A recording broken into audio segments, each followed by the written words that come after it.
So Andres Guardado was shot and killed by LA County Sheriff's Deputy, say back in June, some point of this year. He was shot in the back. He was murdered. Basically, the cops took away all of the surveillance cameras in the area illegally, then went back and, gave search warrants after the fact for those. And it looks like now we have the reason why Andres Guardado was murdered in cold blood by this LA County Sheriff's deputy. So check this out. I'll link it in the description box. Whistleblower testifies deputy who shot Gardena teen was chasing ink.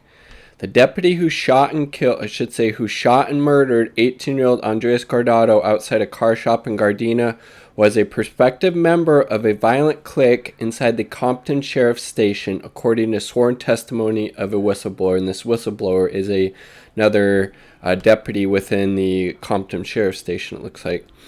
Miguel Vega's attorney did not respond to requests for comment, but the law firm working with Guardado's family, Panish, Shea and Boyle LLP, confirmed they are looking into the allegations. It is very disturbing, to say the least, that gangs are commonly known to exist within the Los Angeles County Sheriff's Department. These reports go to the heart of our concern that the Sheriff's Department promotes and harbors a culture of violence against the public. You could basically say that, unfortunately, towards any police department within the U.S., that's why they all need to be defunded and abolished.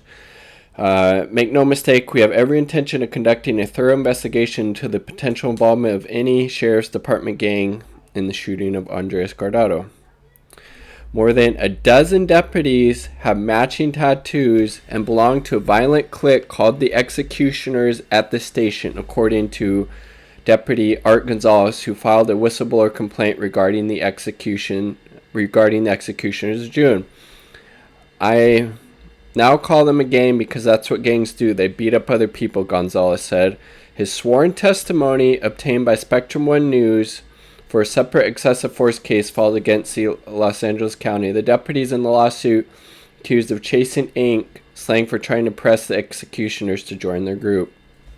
Look how literally disgusting this is. And so, just inhumane on every level. They are parties after shootings. They call them 998 parties. Some people say it's to celebrate the deputy is alive. Others say it's to celebrate that they're going to be inking somebody. So joining this executioner gang by literally executing people, because that's what this fucking disgusting group of cops do. Gonzalez, that's the deputy, the whistleblower, testifying for nearly 6 hours under oath, said the existence of the clique was common knowledge at the station, that the gang's so-called shot caller controlled the work schedule and their actions boosted arrest numbers. Earlier this month, Mayor Asia Brown called for state and federal investigation in the station. They terrorized the community and they cover their tracks, Brown said. So kudos to the mayor for saying that, frankly. Most wouldn't. Then, of course, the fucking sheriff doing whatever they can to deflect any type of concern. This week, Sheriff Alex Villanueva said he has not spoken to Brown about her concerns. Quote, "We are trying to build bridges, not tear them down. I don't think we're going to achieve that with press conferences," Villanueva said. Jesus. When you say whistleblowers, know these people that are suing and when they're suing, you have to make allegations as big as possible. That's just part of the lawsuit. Again, just deflecting, not really addressing the substance of the claim. The attorney who compelled Gonzalez to testify, John Sweeney, has represented several families suing the county over wrongful death and excessive force cases stemming from the Compton Sheriff's Station.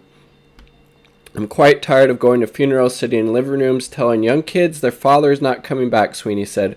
"Families feel horrible. It's something that has to stop. Society has reached an inflection point." Gonzalez's testimony, again, that's the deputy whistleblower, casts a cloud over other cases, including the shooting of 18-year-old Andres Guardado, who was shot 5 times in the back, similar to Jacob Blake, but Jacob was shot more, by a sheriff's deputy earlier this year. Gonzalez claims Vega was a prospective member of the executioners. Damn.